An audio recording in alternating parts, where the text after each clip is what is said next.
दे पूरा हाल रे की अखियों से गोली मारे,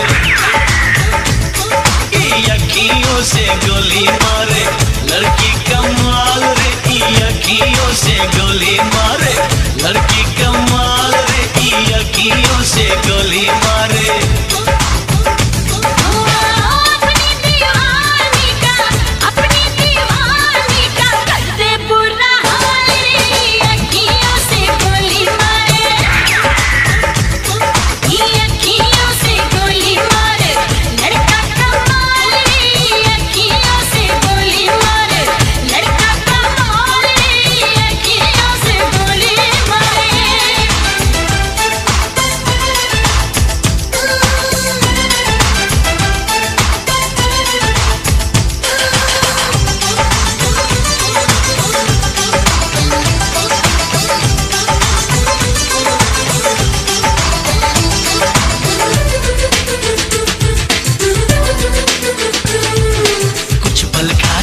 लहरा के हिरनी जैसी चलती है, पल में तोला पल में मासा, कितने रंग बदलती है।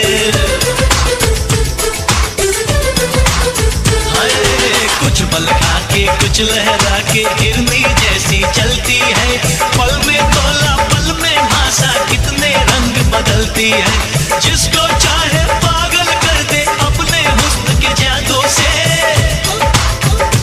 इसके लंबे लंबे काले काले नागिन से बाल रे की अखियों से गोली मारे, लड़की कमाल रे की अखियों से गोली मारे।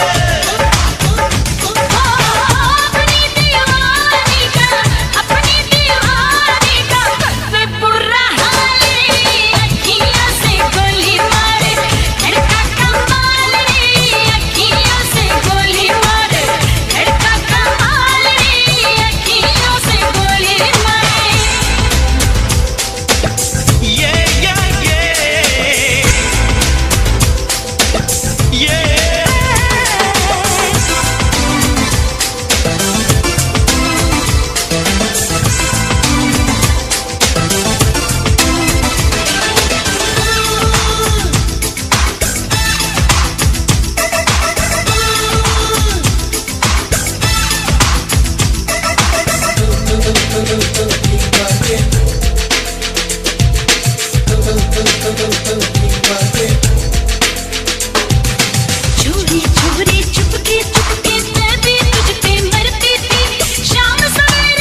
क्या कहती है, दीवाने दिल की धड़कन।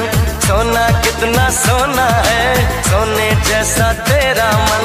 सुन जरा सुन क्या कहती है, दीवाने दिल की धड़कन। मैं तेरा मैं तेरा मैं तेरा मैं तेरा मैं तेरा हीरो नंबर वन।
करता हूँ देख मेरी आंखों में, तेरे बिना नींद नहीं आती है रातों में। हाय प्यार तुझे करता हूँ देख मेरी आंखों में, तेरे बिना नींद नहीं आती है रातों में। मीठी मीठी प्यारी प्यारी तेरी इन बातों में आ गई मैं, आई पिया ले ले मुझे बाहों में। ओए दिल दिया तुमको ये लो, झूठ मत बोलो सजन रे, झूठ मत बोलो सजन रे, झूठ मत बोलो सजन रे, झूठ मत बोलो।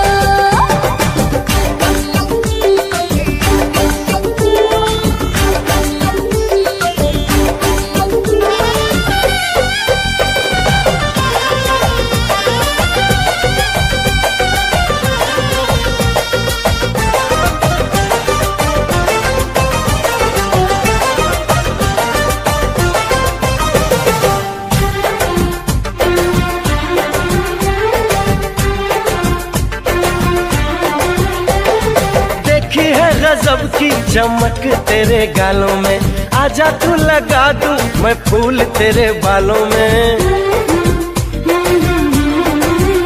अरे देखी है गजब की चमक तेरे गालों में, आजा तू लगा दूं मैं फूल तेरे बालों में। सीने से लगा ले मुझे अपना बना ले, तेरे संग रहना है दिल में बसा ले।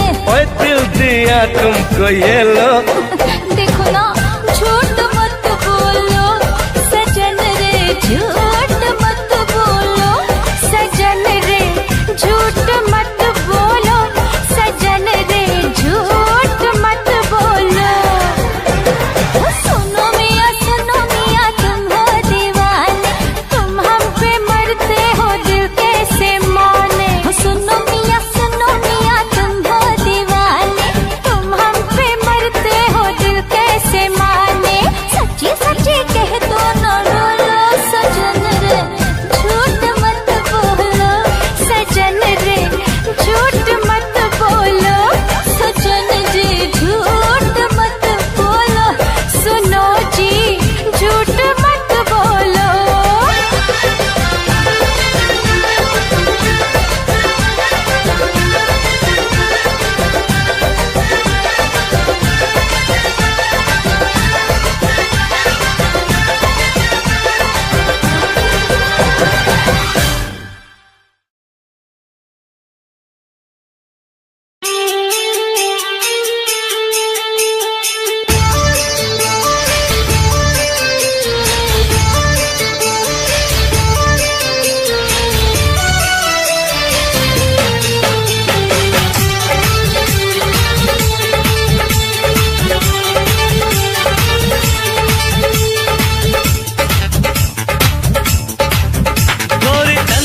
सरकता जाए, गोरे तन से सरकता जाए, मेरा दिल ये धड़कता जाए। दुपट्टे को संभाल सोनिए, बुरा है मेरा हाल सोनिए। दुपट्टे को संभाल सोनिए, बुरा है मेरा हाल सोनिए।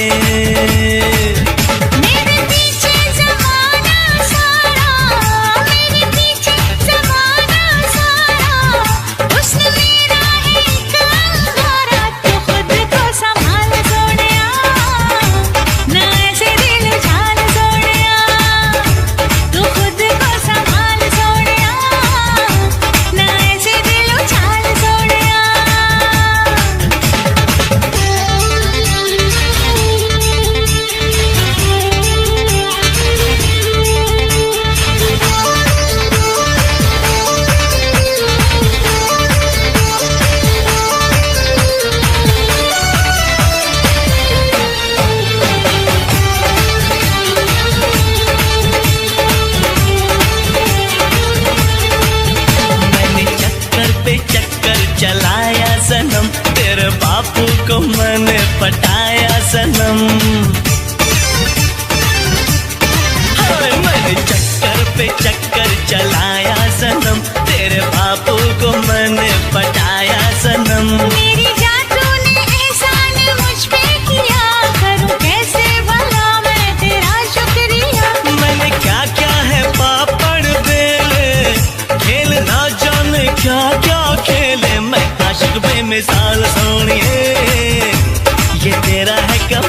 सोनिए।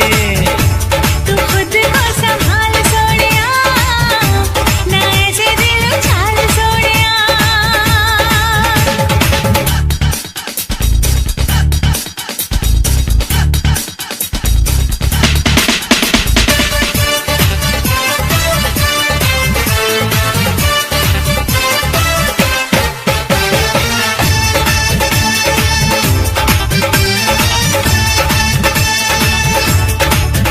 तेरी मेरी मोहब्बत का गुल खिल गया, मैंने चाहा जिसे वो सनम मिल गया। ओ तेरी मेरी मोहब्बत का गुल खिल गया, मैंने चाहा जिसे वो सनम मिल गया। बड़ी मुश्किल से हमको मिली ये घड़ी, पास आजा अरे दूर क्यों है खड़ी। तुझे देखो महकती जाऊं, खुशबू सी महकती जाऊं, ये तेरा है कमाल सोनिया, तू ही मैं बेख्याल सोनिया। ये तेरा है कमाल सोनिया, तू ही मैं बेख्याल सोनिया। गोरे तन से सरकता जाए मेरा दिल ये धड़कता जाए, दुपट्टे को संभाल सोनिए, बड़ा है मेरा हाल सोनिए। तू खुद को संभाल सोनिया, ना ऐसे दिल उछाल सोनिया।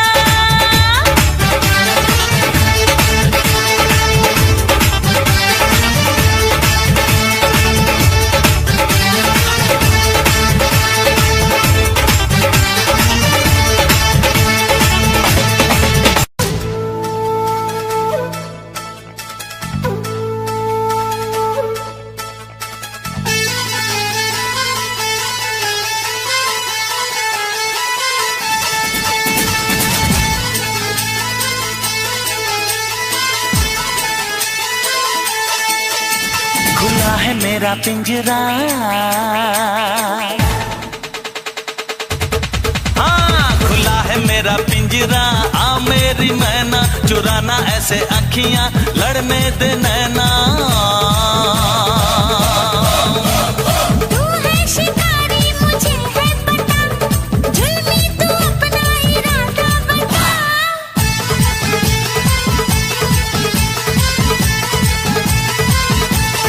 हाँ खुला है मेरा पिंजरा, आ मेरी मैना चुराना ऐसे अखियां लड़ने दे नैना।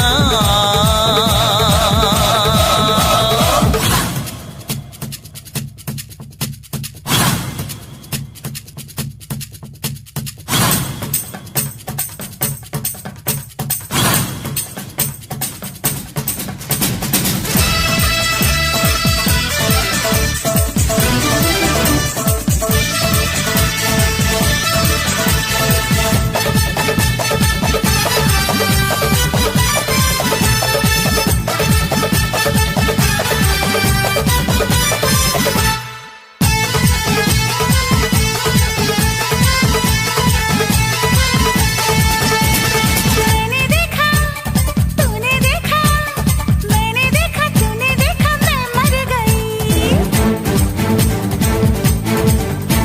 अरे जादू कोई दिल पे मेरे, जादू कोई दिल पे मेरे तू कर गई। तुझे पलकों में मैं बंद करके रखूं, मैं तुझे अपनी बाहों में भर के रखूं। ना यूं छोटे मोटे बहाने बना, मुझे यार है तेरी मर्जी बता।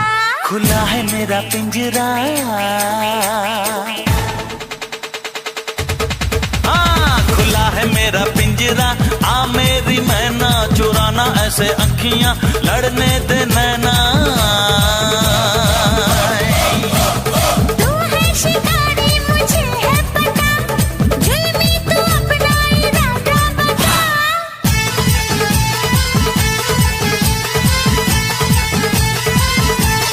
हाँ खुला है मेरा पिंजरा, आ मेरी मैना चुराना ऐसे अखियां लड़ने दे नैना।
पिंजरा। हाँ खुला है मेरा पिंजरा, आ मेरी मैना, चुराना ऐसे आँखियां, लड़ने दे नैना। तू है शिकारी मुझे है पता, जुल्मी तू अपना इरादा बता।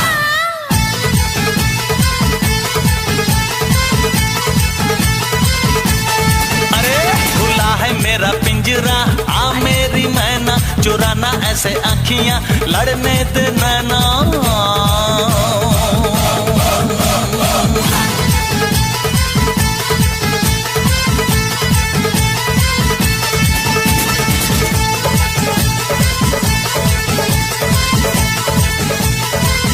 राम दोस्तों, मैं आपका Ravi sir study of Jogi channel में स्वागत करता हूं। इस चैप्टर से जो क्वेश्चन इंपोर्टेंट रहने वाला है दोस्तों, वो है प्राचीन भारतीय इतिहास के स्रोतों का वर्णन कीजिए। अब ये क्वेश्चन किस तरीके से पूछा जा सकता है, ये देखो। 3 स्रोत है, पुरातात्विक, साहित्यिक, विदेशी यात्रियों के विवरण। कोई 2 भी पूछ सकता है और 1 भी। पुरातात्विक अकेला भी पूछ सकता है, साहित्यिक अकेला भी पूछ सकता है, लेकिन विदेशी यात्रियों का अकेला नहीं पूछता, उसको तकरीबन पुरातात्विक स्रोत के साथ ही पूछता है। तो हम पूरे डिटेल से बात करेंगे इन स्रोतों के बारे में। तो भूमिका में बात करते हैं। इतिहास कपोल कल्पना पर नहीं बल्कि तथ्यों पर आधारित होता है। इन्हीं तथ्यों को इतिहास के स्रोत कहा जाता है। ये स्रोत वे उपकरण हैं जिनसे इतिहासकार इतिहास की रचना करता है। इस कार्य में वह एक वैज्ञानिक विश्लेषण की पद्धति अपनाता है, अर्थात वह मानव द्वारा अतीत के उपलब्ध अवशेषों व लिखित सामग्री को वैसे के वैसे न अपनाकर उसकी प्रामाणिकता को परखता है। भारत में मानव के उद्भव तथा उसके द्वारा निर्मित सभ्यता और संस्कृति के तथ्य हमें विभिन्न रूपों में प्राप्त होते हैं। मुख्यतः ये हमें 3 रूपों में प्राप्त होते हैं, पुरातात्विक, साहित्यिक और विदेशी यात्रियों के वृत्तांत, जिनका वर्णन इस प्रकार है। कहने का अगर साथ देखें तो इसमें है कि डायरेक्ट ही इस्तेमाल नहीं करता है इतिहास के उन तथ्यों को, उनकी अच्छे से जांच पड़ताल करने के बाद ही उन तथ्यों का इस्तेमाल करता है एक इतिहासकार, जिसका मकसद यही है भूमिका के। अब बात करते हैं पहले हम पुरातात्विक स्रोत की। प्राचीन भारत के इतिहास लेखन के लिए पुरातात्विक स्रोत अति महत्वपूर्ण साधन है। पुरातात्विक सामग्री के अंतर्गत भौतिक अवशेष, अभिलेख, भूमि अनुदान पत्थर, स्मारक भवन, मुद्राएं, चित्रकारी व मूर्तियां इत्यादि आते हैं। इन स्रोतों का विशेष महत्व है क्योंकि साहित्यिक स्रोतों की तुलना में ये अधिक विश्वसनीय होते हैं। इसके 2 कारण हैं। पहला, प्राचीन ग्रंथों के रचना काल की ठीक जानकारी नहीं मिलती। दूसरा, ग्रंथों की रचना में लेखक का दृष्टिकोण बाधा बन जाता है। संक्षेप में इन पुरातात्विक स्रोतों का इस प्रकार है, यानी कि साहित्यिक स्रोतों से ज्यादा इन पर विश्वास किया जाता है। क्यों? 2 ये कारण बताए हैं। तो पहला इसमें है पुरातात्विक स्रोत में भौतिक अवशेष, यानी कि दैनिक प्रयोग में की जाने वाली वस्तुएं। वो भौतिक अवशेष अर्थात दैनिक जीवन में प्रयोग की जाने वाली वस्तुओं के अवशेष हमें सही अर्थों में उस समाज के सभी पक्ष बताते हैं। हमें आदिमानव की सारी जानकारी पाषाणों के अवशेषों से प्राप्त होती है। जैसे मिट्टी के बर्तनों के आगमन का ज्ञान नवपाषाण काल के अवशेषों से होता है। सिंधु सभ्यता को विकसित कहने का हमारा अर्थ उस काल की उन वस्तुओं पर आधारित है जो प्राप्त हुई है, यानी कि दैनिक प्रयोग की जो हमें वस्तुएं मिली है सिंधु सभ्यता की, उसी आधार पर हम उस सभ्यता को इतनी विकसित सभ्यता कहते हैं। इस प्रकार विभिन्न प्रकार के मेघभांड भी अपने समय की जानकारी देते हैं। किसी काल के लोग जिस धातु की वस्तु का उपयोग करते थे वह उनकी सोच, जीवन शैली, आर्थिक स्थिति के बारे में सब कुछ स्पष्ट कर देती है। कुछ भौतिक सामग्री तो बिना खुदाई के प्राप्त हो जाती है, जबकि अधिकतर सामान खुदाई में ही प्राप्त होता है और खुदाई स्थल के लिए टीला शब्द प्रयोग किया जाता है, जो सतह से एक उभरा हुआ स्थान होता है जिसमें पुरानी सभ्यता के अवशेष दबे पड़े होते हैं। खुदाई या खनन के 2 तरीके हैं, पहले टीले की गहराई के आधार पर तथा दूसरी टीले के अक्षेत्रफल के आधार पर। इन्हें क्रमशः लंबवत व क्षैतिज उत्खनन कहते हैं। तो वन लाइनर कन्फर्म है कि आप एग्जाम में वन लाइनर क्वेश्चन आएंगे तो पूछ सकते हैं कि वन लाइनर क्वेश्चन में कि खुदाई के खनन के 2 तरीके बताएं, वो है लंबवत व क्षैतिज उत्खनन। ये है, याद रखना। इसके 3 प्रकार होते हैं, एकल संस्कृति टीला, द्वि संस्कृति टीला, बहु संस्कृति टीला। मतलब जहां एक संस्कृति मिले, द्वि में 2 संस्कृति मिले, बहु संस्कृति में 2 से ज्यादा संस्कृति मिले। पुरातत्वविद खुदाई से प्राप्त सामग्री का सावधानी से प्रयोग करके अपने निष्कर्ष निकालते हैं, जैसे वस्तु का समय, धातु, कला, वैज्ञानिक उन्नति इत्यादि। इसमें सबसे अनिवार्य तथा जटिल कार्य उसका काल निर्धारण करना होता है और इसका ज्ञान रेडियो कार्बन विधि से होता है और इसका आविष्कार सन 1949 में रसायन शास्त्री विल्ड लेबी द्वारा किया गया था। तो क्वेश्चन ये आएगा, रेडियो कार्बन विधि का आविष्कार कब हुआ? 1949 में। किसने किया? विल्ड लेबी द्वारा किया गया। तो 1 लाइन क्वेश्चन ध्यान रखना। प्रत्येक प्राणवान वस्तु अर्थात जीव में कार्बन 14, ऊपर ये 14 लिखा है, 14 होता है। यह कार्बन श्वास, भोजन व जल के माध्यम से शरीर में निरंतर जाता रहता है। जब किसी जीव की मृत्यु हो जाती है तो उसमें कार्बन जाने की क्रिया बंद हो जाती है, जबकि यह कार्बन एक निश्चित मात्रा में मृतक शरीर से कम होता रहता है। इसीलिए जिस वस्तु या जीव में कार्बन 14 की मात्रा अधिक होगी वह अधिक प्राचीन नहीं होगा। यदि यह मात्रा बहुत कम है तो वस्तु या जीव अधिक प्राचीन होगा। इस नियम के तहत ये याद रखें, C14 मतलब कार्बन 14 का आधा जीवन 5568 वर्ष है और पूर्ण जीवन 11136 वर्ष। तो कार्बन 14 का पूरा समय दिया है और आधा जीवन।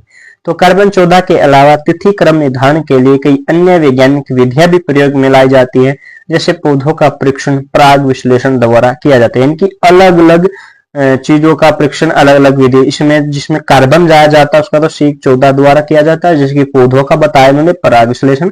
और पौधों का थोड़ा मैं बता दूं आपको, हाईलाइट करूं तो पौधों को जब काटते तो इसमें छल्ले प्रकार के होते हैं, ऐसे गोल गोल, जिन्हें वल्य कहते हैं। उनके आधार पर उनकी आयु निर्धारित की जाती है। शायद एक जो वल्य या छल्ला होता है वो 10 वर्ष के आसपास माना जाता है। उसमें जितना ज्यादा होंगे उतनी ज्यादा उसकी एज होगी। इस प्रकार से अगला है अभिलेख।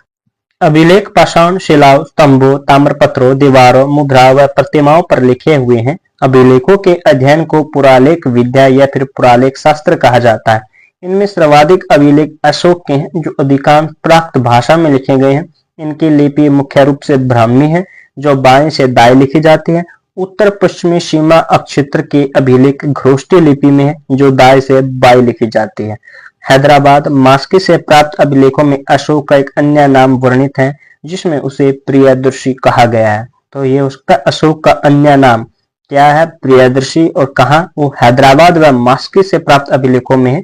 तो 1 लाइनर के लिए क्वेश्चन बन सकता है। पाकिस्तान व अफगानिस्तान से प्राप्त अशोक के अभिलेखों में यूनानी व अरामाइक लिपियों का प्रयोग हुआ है।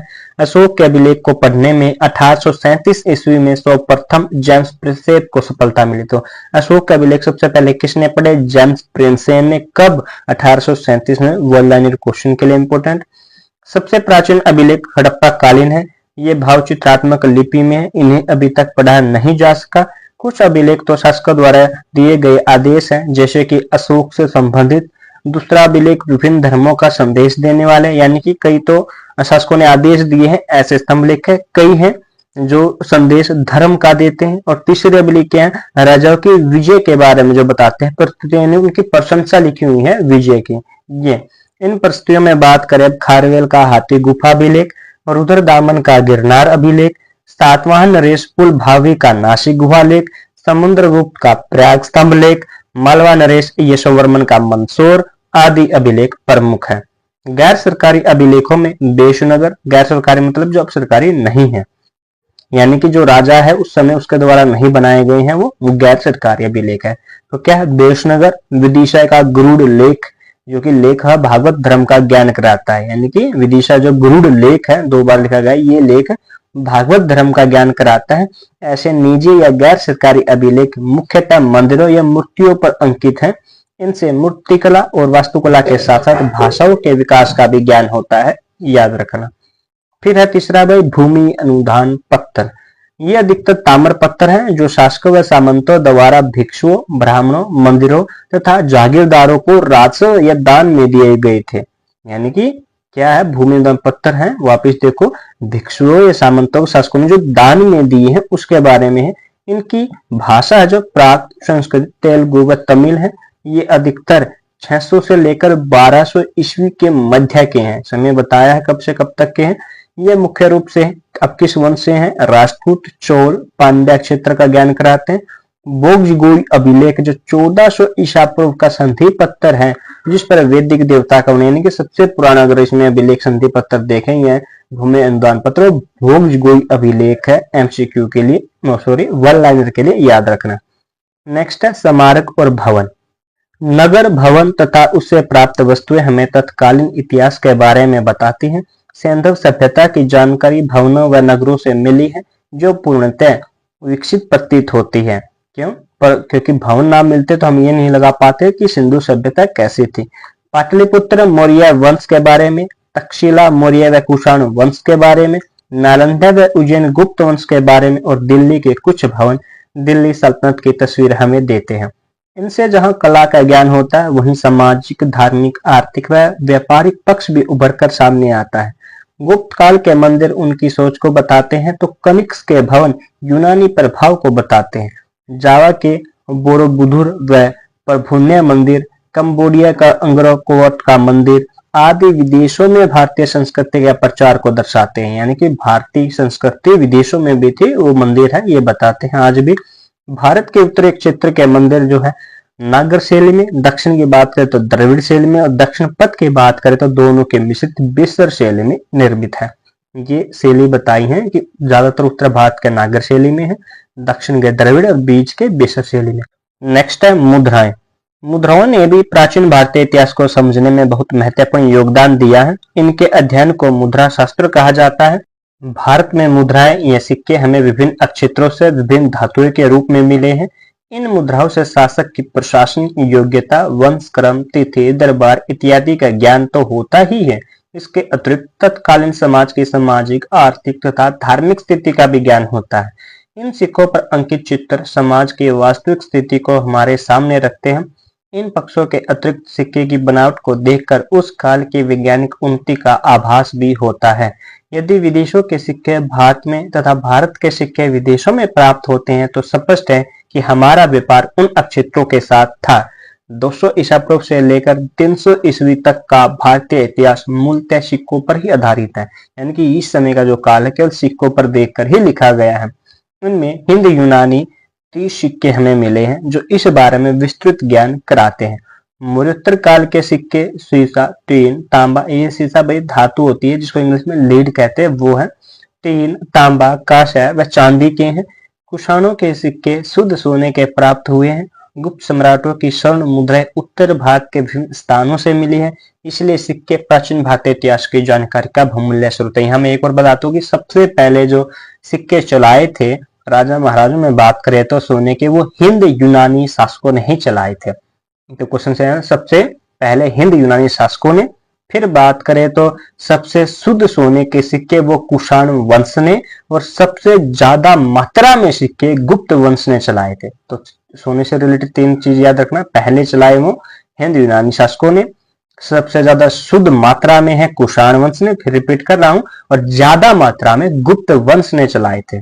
फिर अभी नेक्स्ट मूर्तियां और चित्रकला। जिस प्रकार से अभिलेख व सिक्के प्राचीन इतिहास के स्रोत हैं, उसी प्रकार मूर्तियां भी इतिहास के निर्माण में महत्वपूर्ण योगदान देती हैं। हमें कुषाण काल व गुप्त काल की सर्वाधिक मूर्तियां प्राप्त हुई हैं, जो जनसाधारण की धार्मिक आस्थाओं पर प्रकाश डालती है। कुषाण कालीन मूर्तियों पर भी विदेशी प्रभाव अधिक है। गुप्त काल की मूर्तियों में स्वाभाविकता परिलक्षित होती है, जबकि गुप्त उत्तर काल में इनमें सांकेतिकता झलकती है। भरूच, बोधगया, अमरावती की मूर्तियां जनजीवन के प्रत्येक पक्ष को बताती है। कनिष्क की सिरवहीन मूर्ति भी प्राप्त हुई है। मूर्तियों से मिलता हुआ एक अन्य स्रोत चित्रकारी है, यानी कि मूर्तियों से एक अन्य जानकारी जो चित्रकारी के द्वारा हमें मिलती है, यह भी किसी अन्य पक्ष से कमजोर नहीं है। चट्टान चित्रकारी से हमें आदि मानव के जीवन की झलक मिलती है। अजंता गुफा में उत्कीर्ण माता तथा शिशु तथा मरणासन राजकुमार के चित्र शाश्वत एवं सर्वकालिक है। मरणासन और परिलक्षित जो शब्द गया है, दोनों का मतलब मैं बताऊं। परिलक्षित का मतलब अच्छी तरह देखभाल हुआ होता है, कि अच्छी तरह से देखभाल जिसकी हो, वो परिलक्षित। और मरणासन का बताऊं जो मरने वाला हो, तो उसमें जो राजकुमारी का चित्र है वो मरने वाली है, वो दिखाया गया है।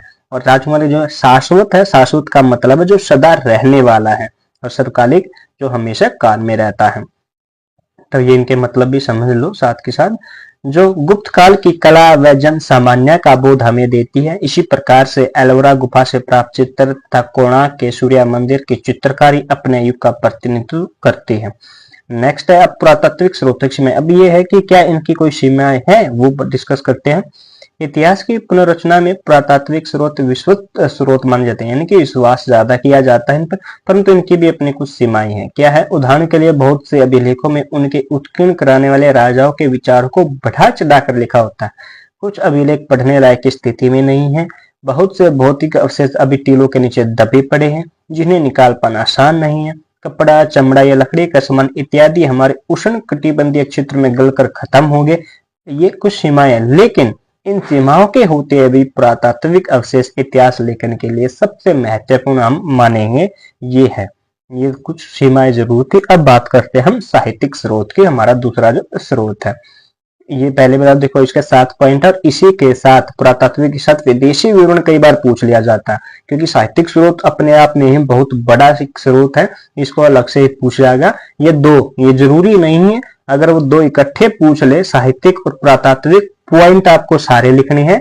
थोड़ा मैटर इनकी 1-2 लाइन भले ही कम कर लेना, लेकिन पॉइंट वो सारे लिखने हैं आपने, ये ध्यान रखना एग्जाम में। और ये 100% चांस है कि एग्जाम में आएगा, तो इसलिए अपने अच्छे से तैयारी करें। साहित्यिक स्रोत भी हम देखें तो 3 भागों में बटे हुए हैं, धार्मिक साहित्य, ऐतिहासिक साहित्य और ऐतिहासिक साहित्य। पहले हम धार्मिक साहित्य की बात करते हैं। इस साहित्य से अभिप्राय उन रचनाओं से हैं जो कि विभिन्न धर्मों से संबंधित है, तथा उनके दर्शन, विचारधारा, आदर्श, व्यक्तित्व तथा घटनाओं इत्यादि के बारे में जानकारी देती है। इनके लाभकारी पक्ष यह है कि ये समाज के प्रत्येक वर्ग के बारे में प्रकाश डालते हैं। इनका त्रुटिपूर्ण पक्ष ये है कि इनमें कल्पित बातों का सम्मिश्रण होता है, मतलब कि जो कल्पना पर आधारित है, इसकी कमियां ये हैं कि कुछ कल्पनाएं भी ज्यादा इसमें ऐड कर दी जाती हैं, और अच्छा ये है कि प्रत्येक समाज के बारे में उसने हमें बताती हैं। क्योंकि जो कल्पनाएं की बातें ये करते हैं तो वैज्ञानिक युग में आज उन पर विश्वास नहीं किया जा सकता, ये माना गया है। प्राचीन भारतीय इतिहास की जानकारी ब्राह्मण, बौद्ध व जैन धर्म के साहित्य से उपलब्ध होती है। अब ब्राह्मण साहित्य की बात करते हैं। पहले ब्राह्मण साहित्य में बात करें तो ये धार्मिक साहित्य में ही चल रहे हैं। धार्मिक साहित्य में पहले ब्राह्मण साहित्य है। ब्राह्मण साहित्य की बात करें तो सबसे पहले इसमें वैदिक साहित्य आता है। वैदिक धर्म की पुस्तकों में प्राचीन भारत का विस्तृत उल्लेख किया गया है। वेद शब्द की उत्पत्ति विद अर्थात जानने से हुई है। तो वेद शब्द की उत्पत्ति किससे हुई है पूछे तो विद अर्थात जिसका मतलब है जानना, और जिसका तात्पर्य है ज्ञान से। जिसका तात्पर्य ज्ञान से 2 बार लिखा गया, भाई 1 बार लिखना।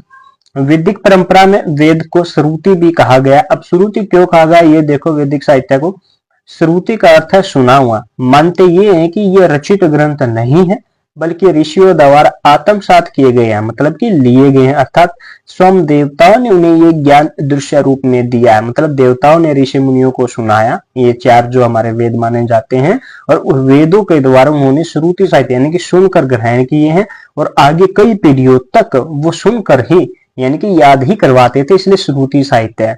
फिर कालांतर में जब उसकी लिखित रूप में आवश्यकता हुई तो उन्होंने संग्रह किया, उनको लिखना शुरू किया, इसलिए इनको देव निर्मित भी कहा जाता है, याद रखना। वैदिक साहित्य से हमारा तात्पर्य 4 वेद है, ऋग्वेद, सामवेद, यजुर्वेद व अथर्ववेद। अथर्ववेद की संहिता इन 4 वेदों से संबंधित साहित्य हमारा वैदिक साहित्य है। वेदों से संबंधित साहित्य का अर्थ है कि प्रत्येक वेद के साथ ब्राह्मण जुड़े हुए हैं, जो कि ब्राह्मण ग्रंथ है, जो वेदों की व्याख्या करते हैं। क्योंकि अगर मैं पहले बताऊं तो वेदों को समझने के लिए ही ये सब कुछ है। वैदिक साहित्य में आगे चलते हैं, जैसे कि ब्राह्मण ग्रंथ, उपनिषद जब आते हैं या फिर सूत्र साहित्य आता है, ये केवल वेदों को समझने के लिए समय के साथ जो डिमांड होती रही है वो वेदों को समझने के लिए ही है। तो जैसे कि अगर हम किसी चीज को समझने के उसके नोट्स बनाते हैं, फिर उसको और सरल भाषा में, इसी प्रकार है ये, आप इस प्रकार समझ सकते हैं। अब ब्राह्मण के अंतिम भाग को आर्णक्य कहते हैं, और आर्णक्य ग्रंथों के साथ उपनिषद जुड़े हुए हैं, अर्थात प्रत्येक वेद के 4 अंग हैं, संहिता है, ब्राह्मण है, आर्णक्य और उपनिषद, यानी हर वेद से इस तरह जुड़े हुए हैं। और इस साहित्य का संक्षिप्त वर्णन हम इस प्रकार करते हैं। पहले वेद की बात करते हैं तो ऋग्वेद, 4 वेद लिखे हुए हैं, ऋग्वेद की बात करते हैं। ऋग्वेद में 1028 सूक्त है, ये पिछली बार भी क्वेश्चन आया हुआ था, 1 लाइनर क्वेश्चन इंपोर्टेंट है। कितने सूक्त है? 1028 मंडल पूछे गए थे पिछली बार। तो ऋग्वेद में 1028 सूक्त है, प्रत्येक सूक्त में कई मंत्र हैं, और मंत्रों की कुल संख्या लगभग 10,580, और मंडल की बात करें 10 मंडल में बांटा गया है। कहा जाता है कि प्रथम और 10वां मंडल बाद में जोड़ा गया, यानी कि 1000 ईसा पूर्व के आसपास आने के बाद ही ने जोड़ा है, शुरुआत में ये नहीं थे पहला और 10वां मंडल, क्योंकि इनकी भाषा से 8 मंडलों से भिन्न है। ऋग्वेद दुनिया का प्राचीनतम ग्रंथ स्वीकार किया जाता है, इसलिए इसे मानव जाति का प्रथम विधान कहा गया। ऋग्वेद वैदिक साहित्य का आधार है। ऋषि कुलों द्वारा रचे गए मंत्रों को देवताओं की प्रशंसा में, बलि के समय तथा अन्य पारंपरिक प्रथाओं के समय गाया जाता था। सबसे अधिक मंत्र अग्नि के हैं, फिर इंद्र और वरुण देवता को संबोधित है। ये देवता प्राकृतिक शक्तियों के प्रतीक है। इनकी उपासना युद्ध में विजय, धन की प्राप्ति, लंबे और सुखमय जीवन और संतान प्राप्ति के लिए की जाती थी। ऋग्वेद में ही प्रसिद्ध गायत्री मंत्र है और पुरुष सूक्त भी है। जिस पुरुष सूक्त में जो ब्रह्मा से 4 वर्णों की उत्पत्ति बताई गई है, इसी से है। तो पुरुष सूक्त ऋग्वेद के 10वें मंडल में है और ये भी याद रखना, वन लाइनर के लिए आपके लिए इंपोर्टेंट है। अगला वेद है सामवेद। साम शब्द से अर्थ है मधुर गान, अर्थात या फिर अतः सामवेद को मधुर गीतों का संग्रह भी कहा जाता है। इसमें 1603 गीत है। तो कितने गीत है सामवेद में, याद रखना 1603। इन गीतों में से 99 गीतों को छोड़कर सभी ऋग्वेद से लिए गए। तो यानी सामवेद के टोटल गीत है 1603। वन लाइनर क्वेश्चन आ सकता है। और इसके खुद के 99, तो 1603 माइनस 99 कर लो, बाकी सारे ऋग्वेद से लिए गए हैं। ये गीत उद्गात्री ऋषियों द्वारा सोमयज्ञ के समय सुर और ताल सहित गाए जाते थे। सामवेद को भारतीय संगीत कला का प्रथम और बहुमूल्य स्रोत स्वीकार किया जाता है। नेक्स्ट वेद है यजुर्वेद। यह एक अनुष्ठानिक वेद है। इसका उद्देश्य ही यज्ञ संबंधी विधियां बताता है, यानी कि यज्ञ के नियम बताए गए हैं कि कैसे करना चाहिए, जो यज्ञ करने का स्थान बना जाता है कैसे बनाना चाहिए, सब यजुर्वेद में। यह बलि की विधियां तथा देवी शक्तियों को प्राप्त करने के साधनों की जानकारी भी देता है। यह वेद 2 भागों में, अब यजुर्वेद 2 भागों में है। एक है सवेतीय शुक्ल यजुर्वेद, दूसरा है कृष्ण यजुर्वेद। इनमें विभाजित है। यजुर्वेद में प्राचीनतम गद्य साहित्य शामिल है, तो गद्य में है ये भी ध्यान रखना। अथर्ववेद, अथर्ववेद की बात करें तो यह वेद अन्य तीनों वेदों से भिन्न है और इसकी रचना सबसे बाद में हुई है। इसमें 731 सूक्त और लगभग 6000 मंत्र है। तो याद रखना अथर्ववेद में कितने 731 सूक्त है। वन लाइनर क्वेश्चन के लिए कि 731 सूक्त है और 6000 मंत्र किसमें, अथर्ववेद में है। और 20 मंडल में विभाजित है। पिछली बार ऋग्वेद के मंडल पूछा था, हो सकता है आपके बाद अथर्ववेद के पूछे। तो अथर्ववेद में 20 मंडल है।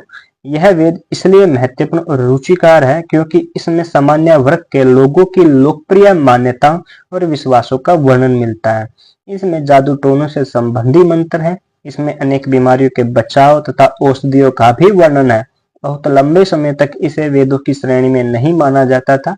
वेद त्रय में प्रथम 3 वेद ही शामिल थे, यानी कि शुरुआत में इसको वेदों में नहीं माना गया, पहले 3 ही वेद माने जाते थे, इसको बाद में शामिल किया। और यही वेद है सबसे महत्वपूर्ण कहेंगे, या आज प्रचलित है क्योंकि ये आम जीवन से जुड़ा हुआ है। वैसे तो सबसे प्राचीन हमारा ऋग्वेद है, लेकिन ये देखे तो चारों वेदों में महत्वपूर्ण है कि आम जीवन से ये जुड़ा हुआ है। और इसकी रचना कहते हैं कि अथर्वा ऋषि ने की थी। याद रख सकते, पूछ सकते अथर्ववेद किसने लिखा, अथर्वा ऋषि ने। अथर्ववेद की 2 शाखाएं हैं, एक सोनक्की और पेपलाद। तो इसकी 2 शाखाएं याद रखना। फिर हमारे ब्राह्मण ग्रंथ आगे वेदों के बाद। ब्राह्मण ग्रंथों में वेद ऋचाओं की व्याख्या की गई है, यानी कि जो वेदों की ऋचा है, मंत्र, उनकी व्याख्या ये गद्य शैली में है ब्राह्मण ग्रंथ। इनमें वेद ऋचा विभिन्न बलियों और अनुष्ठानों के अंतर संबंधों की व्याख्या, यानी कि यज्ञों के बीच जो अंतर संबंध है उनकी व्याख्या है। प्रत्येक वेद से अनेक ब्राह्मण जुड़े हुए हैं। तो कौन से वेद से जुड़े हुए हैं याद रखना। आप देखो ऋग्वेद के साथ है ऐत्रेय और कौशिकी ब्राह्मण, याद रखना। ऋग्वेद के साथ कौन से 2, ऐत्रेय और कौशिकी। ये है सामवेद के साथ है तांडव व जैमिनी। तो ऐत्रेय और कौशिकी ऋग्वेद, तांडव और जैमिनी सामवेद के साथ है। तो तैत्तिरीय ब्राह्मण कृष्ण यजुर्वेद, 2 यजुर्वेद थे ना, कृष्ण और शुक्ल, तो तैत्तिरीय ब्राह्मण है जो कृष्ण यजुर्वेद, और शतपथ ब्राह्मण है शुक्ल यजुर्वेद का हिस्सा।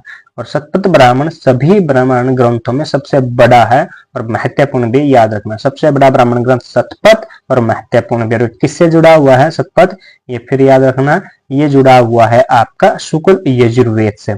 और गोपत ब्राह्मण अथर्ववेद से, यानी केवल एक ही है अथर्ववेद का, वो है गोपत ब्राह्मण। अब आरण्यक, ब्राह्मण ग्रंथों के अंत में जोड़े गए भाग को आरण्यक कहते हैं। आरण्यक शब्द का क्या मतलब है, वन, यानी कि इनकी रचना वनों में रहने वाले ऋषियों का उनके शिष्य द्वारा की गई है, इसलिए इन्हें आरण्यक कहते हैं। इनका संबंध अनुष्ठानों यानी यज्ञों से ना होकर दार्शनिक सिद्धांत और रहस्यवाद से, यानी कि इनमें यज्ञों पर जोर नहीं दिया गया है, दार्शनिक सिद्धांत जो फिलोसफी है उस पर और रहस्यवाद है उस पर बल दिया। वस्तुतः ये यज्ञों तथा प्रारंभिक काल की अनेक धार्मिक रीतियों का विरोध करते हैं तथा तप पर बल देते हैं। ये तप पर बल देते हैं। आरण्यक को ब्राह्मण ग्रंथों में प्रतिपादित कर्म ज्ञान और उपनिषदों में प्रतिपादित ज्ञान मार्ग के बीच का सेतु कहा जाता है। नेक्स्ट है उपनिषद। उपनिषद शब्द की उत्पत्ति उपनिषद धातु से हुई, जिसका अर्थ है पास बैठना। पास मतलब शिष्य जब गुरु के समीप बैठकर आध्यात्मिक जिज्ञासाओं को शांत करता था। इन उपनिषदों को तत्व ज्ञान और आध्यात्मिक ज्ञान का स्रोत भी माना जाता है। या फिर उपनिषद यानी कि जो उप यानी कि पास, किसके गुरु के पास बैठकर शिष्य ज्ञान प्राप्त करे। उपनिषद का मतलब ये है। अब इन्हें वेदांत भी कहते हैं। वेदांत यानी कि वेदों का अंत, वैदिक साहित्य का अंतिम भाग है उपनिषद, ये कह सकते हैं। उपनिषदों में प्राचीन भारतीय जो दार्शनिक विचारों का चरम उत्कर्ष हुआ है, यानी जो फिलोसफी है भारतीय विचारों की, वो उसका चरम उत्कर्ष उपनिषदों में है। वेदों के अनुसार वर्गीकृत किए गए कुल 108 उपनिषद, यानी वेदों के अनुसार जो वेद हमारे वो कितनी संख्या बताते हैं उपनिषदों की 108। वन लाइनर के लिए याद रखना उपनिषदों की संख्या कितनी 108। इनमें से 12 उपनिषद सबसे ज्यादा महत्वपूर्ण है। कितने 12। ऐतरेय और कुस्त के उपनिषद ऋग्वेद से जुड़े हुए। देखो ब्राह्मण ग्रंथों के भी नाम भी ऐसे थे, तो वह ब्राह्मण ग्रंथ से जुड़े थे। ये उपनिषदों की बात है, उपनिषद कौन से वेद से जुड़ा हुआ है। वापिस देखो ऐतरेय और कुस्त की उपनिषद ऋग्वेद से जुड़े हैं। छांदोग्य और कैन उपनिषद सामवेद से जुड़े हैं। तैत्तिरीय, कठ और सवेता श्वेतर कृष्ण यजुर्वेद से हैं। कितने 3 हो गए, तैत्तिरीय, कठ और सवेता श्वेतर कृष्ण यजुर्वेद से, और बृहदारण्यक और इस शुक्ल यजुर्वेद से। तो यानी केवल 5 यजुर्वेद से हैं, जिसमें 3 है कृष्ण यजुर्वेद से और 2 शुक्ल यजुर्वेद से। और अथर्ववेद के साथ आपका पर्शन, मुंडक यानी पर्शन उपनिषद पूरा इस प्रकार पढ़ेंगे। पर्शन, मुंडक और मांडुक्य उपनिषद जुड़े हुए हैं इस अथर्ववेद से। तो ये याद रखना कौन से वेद से कौन सा जुड़ा हुआ है। वन लाइनर क्वेश्चन के लिए बड़ा इंपॉर्टेंट है। इस यहाँ से 2 क्वेश्चन 100% आएंगे वन लाइनर, ये याद रखना। अब बात करते हैं वेदोत्तर साहित्य, यानी कि वेदों के बाद का साहित्य। वेद अभी तो हमने वैदिक साहित्य किया ना, अब वेदोत्तर साहित्य की बात करें तो इसमें वेदांग आते हैं। और वेदांगों की रचना वैदिक काल के अंत में हुई। और वैदिक काल आपका 600 ईसा पूर्व के आसपास शुरू होता है। यहाँ वेदांगों की कुल संख्या 6 है, जिसमें शिक्षा, कल्प, व्याकरण, निरुक्त, छंद और ज्योतिष है। तो कितनी है वन लाइनर के लिए याद रखना, वेदांग 6 है। और कौन कौन सा ये भी। अब कल्प इसमें सबसे महत्वपूर्ण वेदांग भी कौन सा है, कल्प। कल्प 3 सूत्रों समेत है। ये स्रोत जो 3 स्रोत है कौन से हैं सूत्र, वो है स्रोत सूत्र, गृह सूत्र, धर्म सूत्र। वेदों को समझने में इन वेदांगों का विशेष महत्व है, तो उनका सही उच्चारण करने के लिए भी वेदांगों का अध्ययन अनिवार्य है। आगे बात करते हैं स्मृतियां। सूत्रों के पश्चात स्मृतियों की रचना हो। स्मृतियां वेदों के सहायक ग्रंथ हैं, यानी वेदों को समझने के लिए ही लिखे गए। मैंने पहले भी बताया था, स्मृति शब्द से अभिप्राय उस साहित्य से जो एक पीढ़ी से दूसरी पीढ़ी को हस्तांतरित किया गया हो। इसका शाब्दिक अर्थ है स्मरण, यानी कि याद करवाना या याद रखना। हिंदू धार्मिक, स्मरण का मतलब याद रखना होता ना, याद रखना। हिंदू धार्मिक साहित्य में स्मृतियों का अपना अलग ही स्थान है। वे वैदिक आर्यों के कानून संबंधी ग्रंथ है। इन्हें देवीय ज्ञान का एक अंश माना जाता है। इन्हें वैदिक साहित्य में शामिल नहीं किया जाता। स्मृतियों में मनु स्मृति, नारद स्मृति, याज्ञवल्क्य स्मृति तथा पाराशर स्मृति प्रमुख है।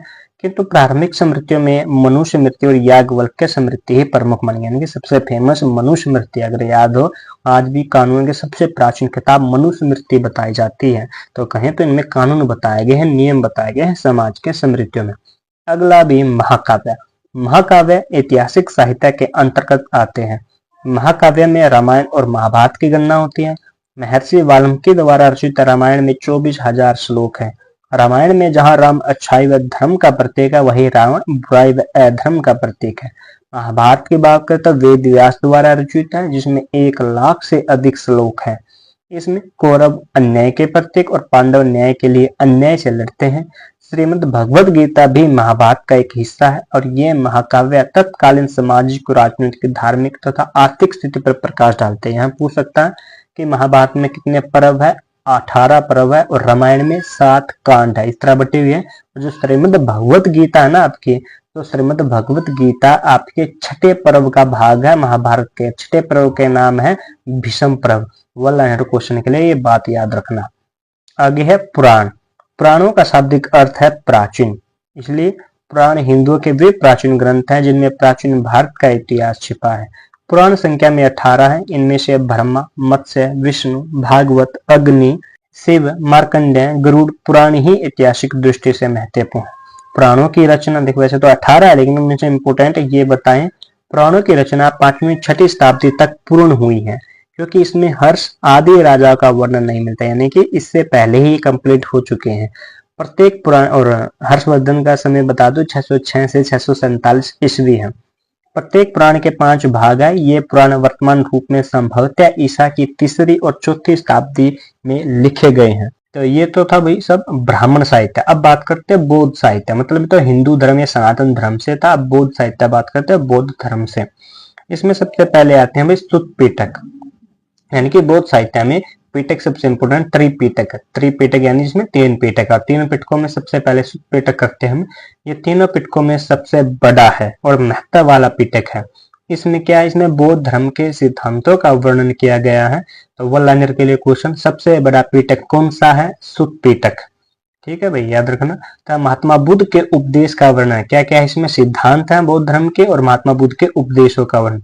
उपदेशों का संकलन संवाद के रूप में किया गया है, यानी कि क्वेश्चन टू आंसर, संवाद ये होता है ना, पूछे, इस रूप में है।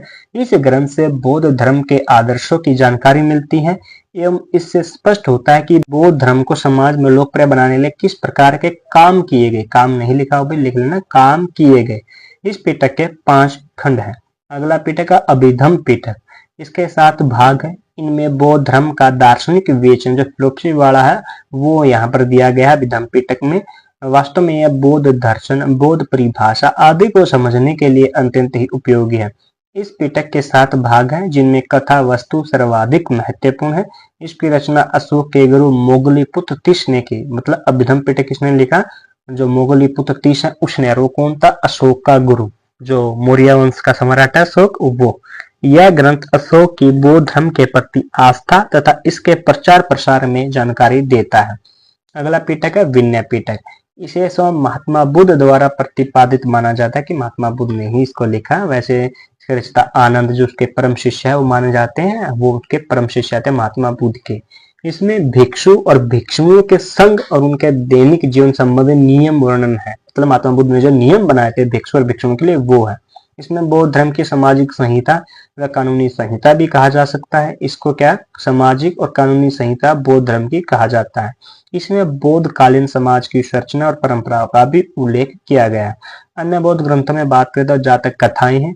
ये पाली, ये त्रिपिटक के अलावा ये पाली भाषा में लिखी गई है। इनमें बुद्ध के पूर्व जन्म के, यानी कि बुद्ध के जन्म से 549 कथाएं, उससे पहले उसने जो 549 जन्म लिए उन कथाओं का वर्णन है। बुद्ध कालीन धार्मिक, सामाजिक और आर्थिक जीवन का वर्णन ये करती हैं जातक कथा। अगला है मिलिंद-पनो, बौद्ध ग्रंथ है ये भी। इसमें यूनानी शासक है मिनांडर और बौद्ध भिक्षु नाक्सिन के मध्य दार्शनिक विषय को लेकर हुए वाद विवाद का वर्णन है। यानी कि मिनांडर जो शासक है उसे प्रश्न पूछता है, नाक्सिन का जवाब देता है। तो इस पर आधारित ये बुक है। ये पाली भाषा में है और समाज में कई पक्षों को वर्णित करते हैं। अगला दीपवंश महावंश। इसमें तत्कालीन भारत की सामाजिक, धार्मिक, राजनीतिक स्थिति तथा श्रीलंका के राजवंशों का वर्णन किया गया। ये दोनों ही पाली भाषा में है। इनकी रचना श्रीलंका में की गई थी। और इनकी रचना कहाँ हुई है ये ध्यान रखना, देववंश महावंश की श्रीलंका में हुई। जैन साहित्य। अब तीसरा धर्म आ गया, यानी कि सनातन कर लिया बौद्ध, अब जैन साहित्य, जैन धर्म से रिलेटेड। जैन साहित्य को आगम का नाम भी दिया जाता है, जिसमें 12 अंग, 12 उपांग, 10 प्रकीर्ण, 6 छंदसूत्र तथा 4 मूल सूत्र को लिया जाता है। इनमें अंग सर्वाधिक जानकारी देते हैं, जो मात्र जैन धर्म व महावीर स्वामी का उल्लेख नहीं करते। यानी कि जो अंग हैं इनका उल्लेख नहीं करते, बल्कि तत्कालीन समाज की विस्तृत जानकारी भी देते हैं। इनमें आचरण, सूर्य धंग तथा भगवती प्रमुख है। ये अंगों के नाम बताए हैं। नांदी, शुभ व अनुयोग द्वारा भी इन्हीं की रचनाएं हैं। ये और रचनाएं बताए, परंतु ये सभी रचनाएं श्वेतांबर जैन समुदाय की हैं। आपको पता है जैन धर्म दो भागों में बटा, दिगंबर और श्वेतांबर, ये सभी श्वेतांबर की हैं। दिगंबर इन्हें प्रमाणिक नहीं मानते, वो इनकी प्रमाणिकता पर सवाल उठाते हैं। वे मात्र भद्रबाहु की रचना है कल्प सूत्र को ही प्रमाणिक मानते हैं। कौन? दिगंबर। तो यहाँ एमसीक्यू के लिए क्वेश्चन, कल्प सूत्र की रचना किसने की? भद्रबाहु ने। हेमचंद्र द्वारा लिखा गया परिशिष्टि पर्वण ऐसा ग्रंथ है। अब हेमचंद्र द्वारा कौन सा ग्रंथ लिखा? परिशिष्टि पर्वण। क्यों इंपोर्टेंट है? इसे जैन धर्म के सभी समुदाय यानी दिगंबर श्वेतांबर दोनों ही मानते हैं, याद रखना। अब है ऐतिहासिक साहित्य, तो धर्म से रिलेटेड था, हमने किया था ब्राह्मण साहित्य, ब्राह्मणोत्तर साहित्य यानी कि धर्म से अलग। अब धर्म से अलग था ऐतिहासिक साहित्य, 3 पार्ट थे ना, तो अब ऐतिहासिक साहित्य की बात करते हैं, यानी कि हमने सारा धार्मिक साहित्य किया, उसमें ब्राह्मण, बौद्ध धर्म, जैन धर्म ये किया। ब्राह्मण से अलग यानी कि धार्मिक से अलग ऐतिहासिक साहित्य। ये क्या होता है? ऐतिहासिक और अर्ध ऐतिहासिक दोनों में डिफरेंस देखना। धार्मिक साहित्य में राजनीतिक विवरण नहीं है, परंतु ऐतिहासिक साहित्य राजनीतिक विवरण विस्तृत रूप से देता है। मतलब जो हमने अभी धार्मिक साहित्य पढ़ा उसमें राजनीतिक विवरण नहीं है, लेकिन ऐतिहासिक साहित्य राजनीतिक विवरण देता है, क्योंकि इसमें संबंधित सभी रचनाएं या तो दरबार की परिधि में लिखी गई हैं। इस प्रकार के ग्रंथों का दोष यह है कि यानी कि जो यह हटा देना ये कि इसकी जो रचनाएं हैं, एक सिंपल यहाँ भेद याद रखना, धार्मिक ऐतिहासिक साहित्य और अर्ध ऐतिहासिक में ये तो दरबार की परिधि यानी कि दरबार के अंदर ही लिखी गई है, और वो दरबार से बाहर लिखी गई थी, परिधि से आम जीवन से भी जुड़ी हुई अर्ध ऐतिहासिक साहित्य है। दोनों का डिफरेंस याद रखना, या तो हटा देना इसमें से जो ये संबंधित, क्योंकि इससे संबंधित सभी रचनाएं दरबार की परिधि में लिखी गई, इतना ही लिखना, या तो हटा देना। इस प्रकार के ग्रंथों का दोष यह है कि लेखक पूर्व ग्रह से घर्षित होकर रचनाएं लिख देते हैं, परंतु अन्य साहित्य की तुलना में ये अधिक सत्य माना जाता है। तो इसमें हम सबसे पहले बात करते हैं अर्थशास्त्र की। यह मौर्यकालीन रचना है, इसके लेखक चाणक्य है, विष्णुगुप्त, कौटिल्य है। एमसीक्यू के लिए क्वेश्चन, अर्थशास्त्र के लेखक कौन है? 3 नाम कोई भी एक याद रख लेना। कौटिल्य प्राचीन भारत का एक प्रमुख कूटनीतिक व नीतिकार था। वह मौर्य साम्राज्य के संस्थापक चंद्रगुप्त मौर्य का गुरु व प्रधानमंत्री था। कौन था ये? चंद्रगुप्त मौर्य का प्रधानमंत्री। पुस्तक के नाम से ऐसा आभास होता है कि इसकी जो विषय सामग्री अर्थव्यवस्था से संबंधित यानी पैसे से रिलेटेड होगी, परंतु इसमें शासन संबंधी विश्लेषण मुख्य है, यानी शासन कैसे करना है, राजा को सलाह दी गई वो है इसमें वर्णन। इसमें शासक, उसकी सलाहकार, प्रसिद्ध जनता व शासक संबंध, न्याय व्यवस्था, शासन चलाने की प्रणाली, युद्ध नीति, विदेश विशेषकर पड़ोसियों से संबंध, विदेश से विशेषकर पड़ोसियों से संबंध के बारे में बताया गया इस बुक में। यह 15 अध्यायों में विभाजित है, तो ये भी एमसीक्यू के लिए वन लाइनर के लिए हो सकता है ये क्वेश्चन भी।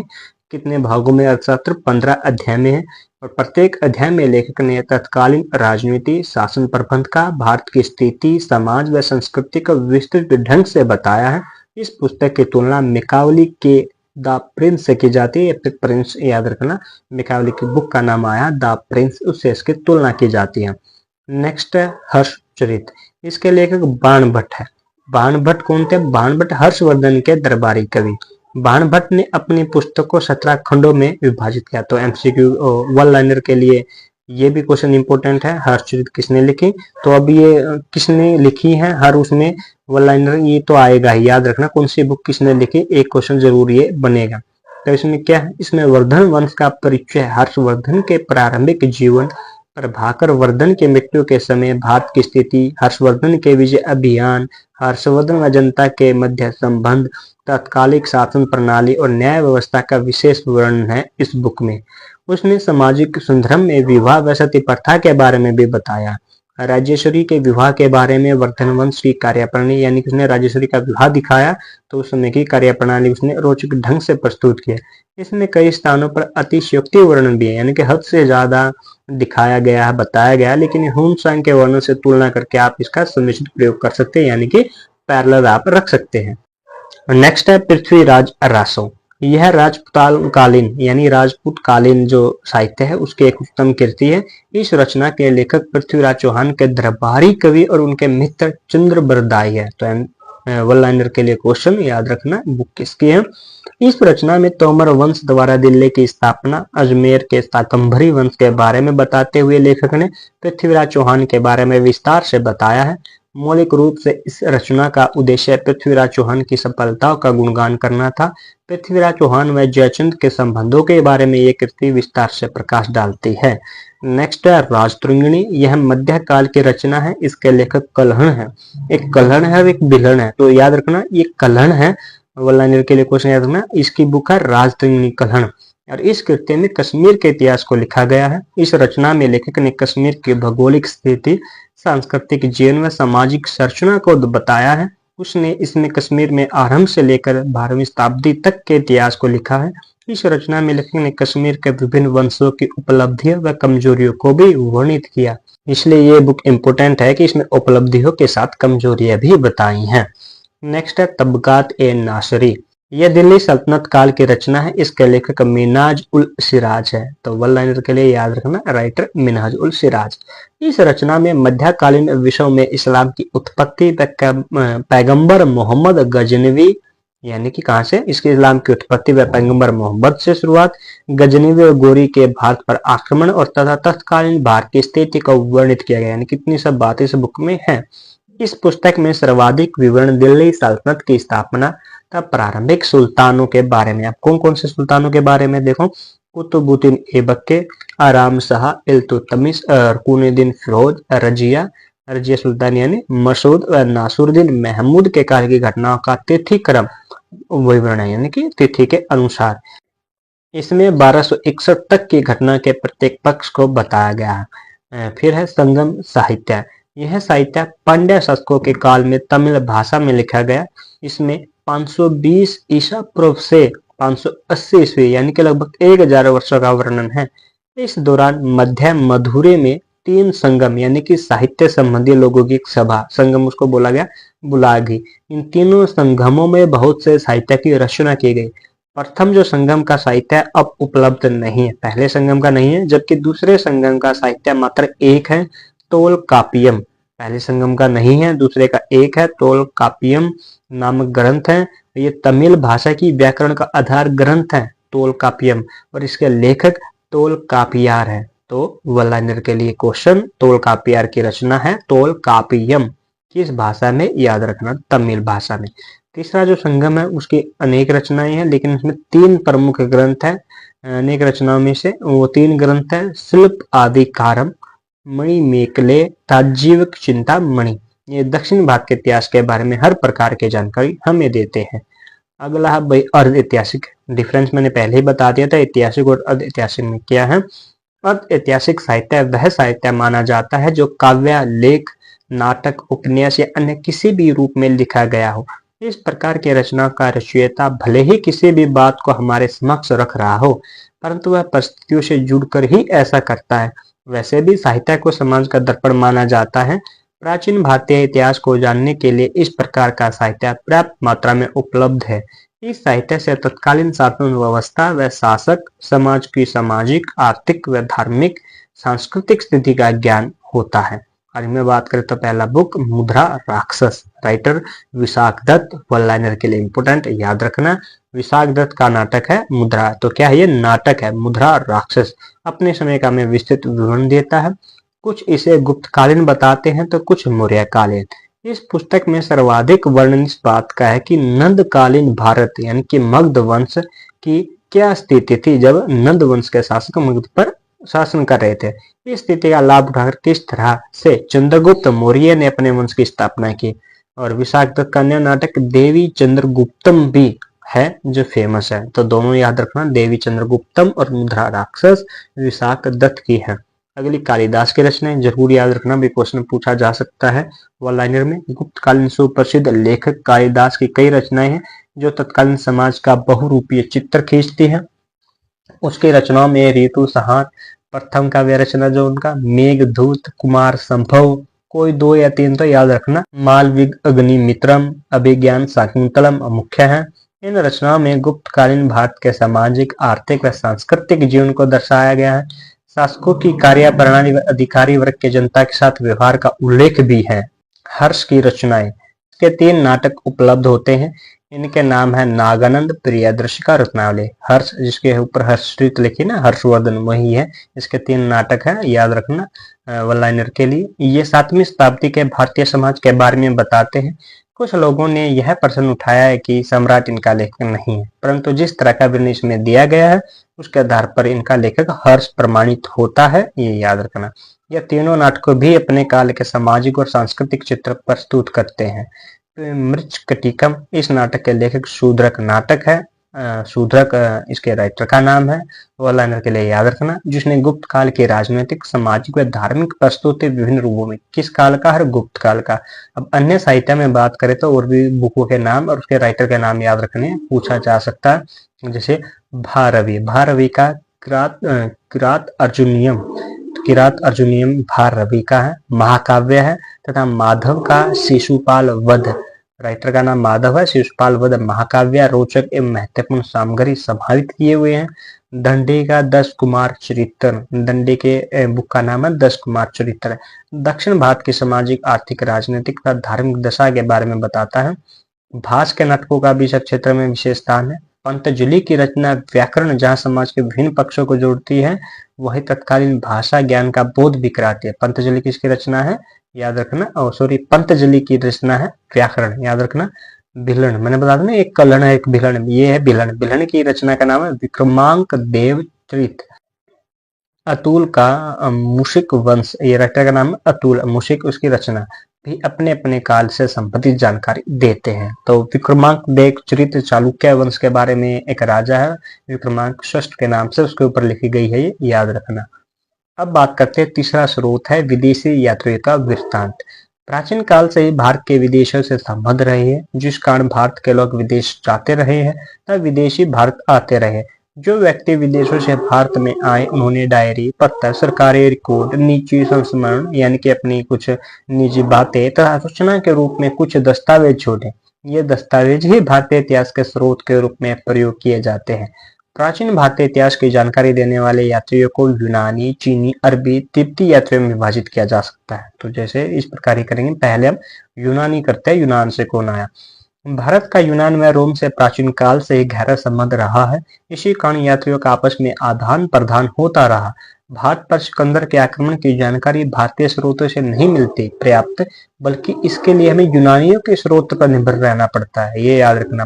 भाषा यंत्र होने के कारण नामों के लिखने व उच्चारण करने में प्राय यंत्र मिल जाता है, लेकिन शोध के आधार पर ऐसा स्पष्ट किया जा सकता है कि वो ठीक है।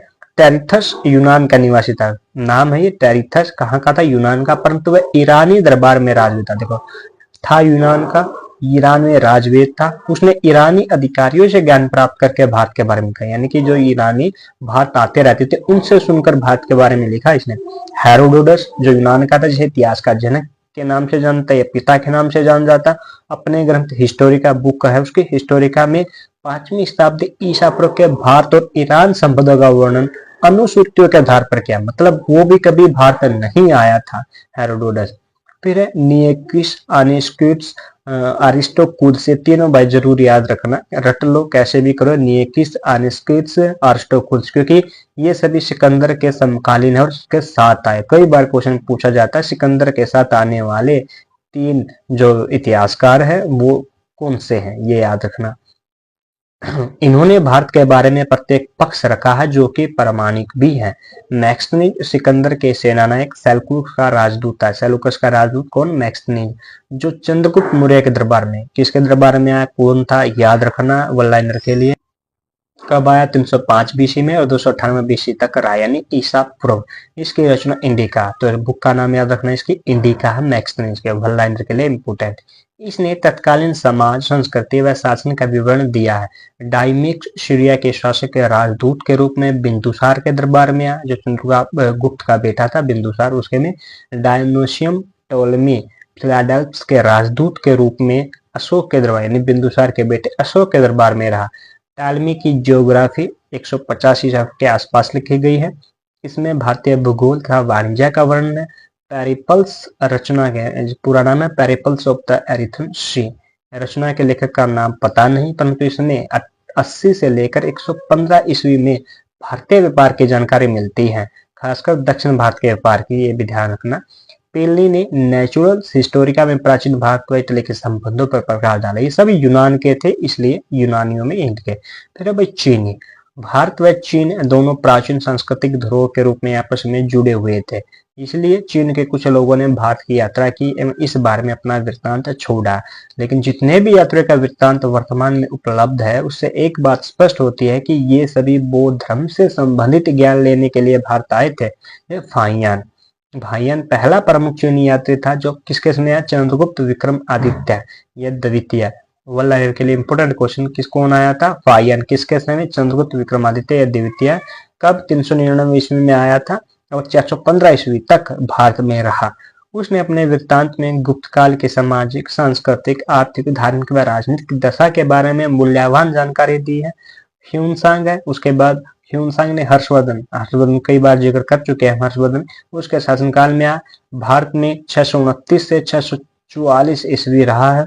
उसने अपनी रचना देखा, ह्यूनसांग की बुक का नाम है सी यू की और फाहियान की फो को की। फ से फाहियान, फो को की याद रखना, और ह्यूनसांग की सी यू की है। भारत के संदर्भ में चारों ओर से प्रकाश डाला। हवेली ह्यूनसांग की जीवनी का, यानी उसका दोस्त था हवेली, और ह्यूनसांग की जीवनी लिखता है। इति सिंह 7वीं शताब्दी में भारत आया। उसने नालंदा तथा विक्रमशिला विश्वविद्यालय में शिक्षा ग्रहण की और इस बारे में विस्तृत विवरण दिया। तो ये चीनी यात्री थे। अब अरबी करते हैं। अरब क्षेत्र से आने वाले सभी यात्री इस्लाम के अनुयायी थे, जो 712 में मोहम्मद बिन कासिम के सिंध पर आक्रमण के बाद भारत आए। सबसे पहला मुस्लिम आक्रमण किसने किया? वल्लाइनर क्वेश्चन। 712 ईस्वी में किया मोहम्मद बिन कासिम ने। कौन सा? मुस्लिम, पहला मुस्लिम आक्रमण 712। अल बरूनी 11वीं शताब्दी के प्रारंभिक दिनों में महमूद गजनवी के साथ आया। यह भी वल्लाइनर के लिए इंपोर्टेंट। गजनवी, महमूद गजनवी के साथ कौन सा आया था? अल बरूनी। और उसकी रचना का, अल बरूनी की रचना का नाम किताबुल हिंद या तहकीकात ए हिंद, वल्लाइनर के लिए इंपोर्टेंट है। इस पुस्तक में लेखक ने भारत में संबंधित सभी पक्षों का वर्णन किया। इसकी एक विशेषता यह भी है कि इसमें भारतीय समाज का विस्तृत वर्णन एवं गुण व दोष को अलग अलग रूपों में वर्णित किया गया है। सुलेमान ने 9वीं शताब्दी के पाल प्रतिहार शासकों के बारे में बताया। अल मसूदी 915 से 16 में आया, प्रतिहार शासकों की शासन व्यवस्था को स्पष्ट किया। इब्न बतूता अफ्रीका का यात्री था। याद रखना, ये कौन था? इब्न बतूता अफ्रीका का रहने वाला।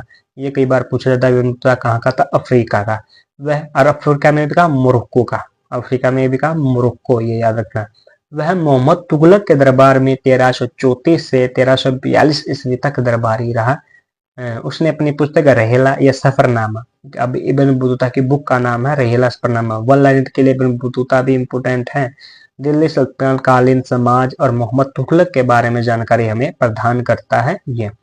और लास्ट है तिब्बती। तिब्बत भारत का अति समीपवर्ती क्षेत्र है, परंतु भारत में तिब्बत यात्रियों की संख्या बहुत कम है। केवल एक ही यात्री है, वो है तारानाथ। तिब्बत से के बारे में पता चलता है, जो कि 12वीं शताब्दी में भारत आया। उसने कंग्यूर तथा तेंगूर 2 पुस्तक लिखी है। मैं अपना वृत्तांत दिया। अन्य यात्रियों में बात करें तो अब यानी तिब्बत के अलावा अन्य यात्री वेनिस यानी जो इटली में था। अब इसका कई बार था मार्को पोलो इटली का था, इटली में भी कहा वेनिस का, जिसने 13वीं शताब्दी के अंत में दक्षिण भारत के पांड्य क्षेत्र की यात्रा की और इसने भारतीय व्यापार और आर्थिक स्थिति को अपने लेखन का विषय बनाया। तो सभ्यता की खोज, विस्तार एवं नगर योजना की विशेषता पर प्रकाश डाली।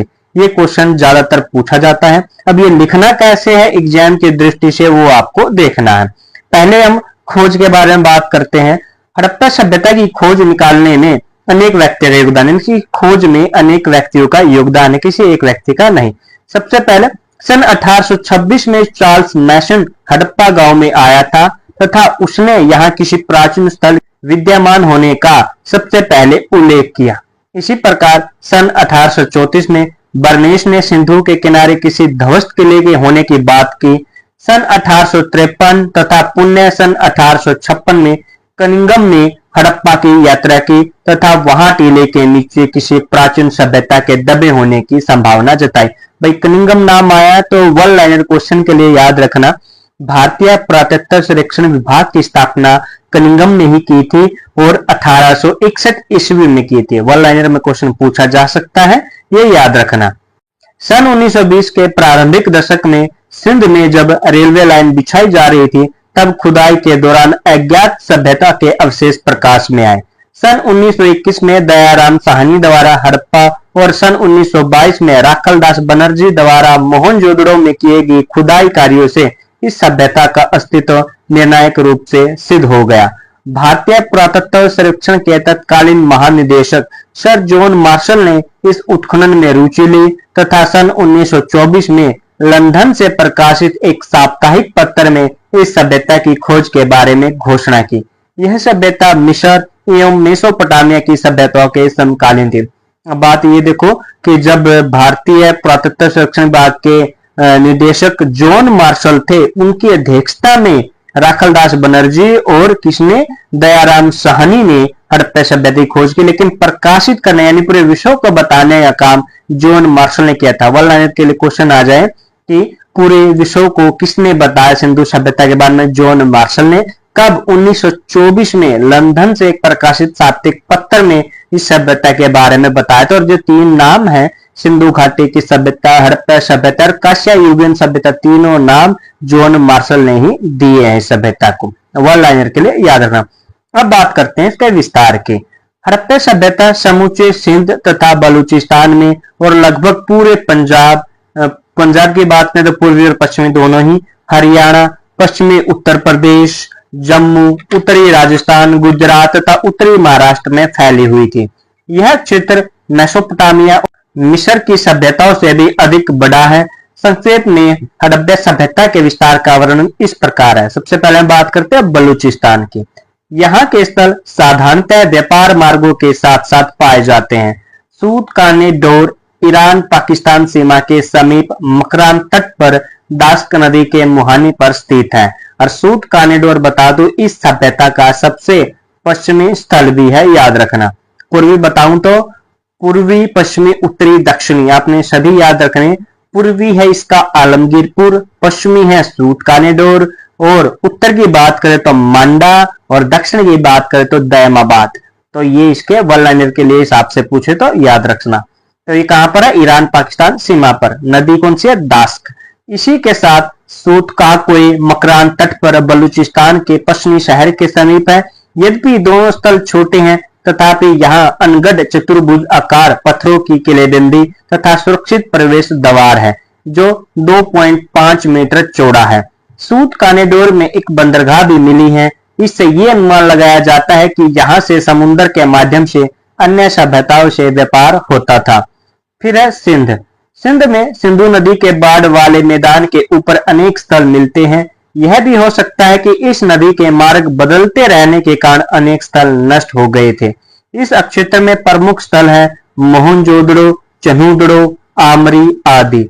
सिंध प्रांत के लड़काना जिले में स्थित मोहनजोदड़ो का शाब्दिक अर्थ मृतकों का टीला है। वन लाइनर के लिए क्वेश्चन, मोहनजोदड़ो का शाब्दिक अर्थ क्या? मृतकों का टीला। मोहनजोदड़ो शब्द की उत्पत्ति सिंधी भाषा के शब्द मोया दा दड़ा से हुई है। मतलब पूछे मोहनजोदड़ो की किस भाषा? सिंधी भाषा का शब्द है जिसका अर्थ है मृतकों का टीला।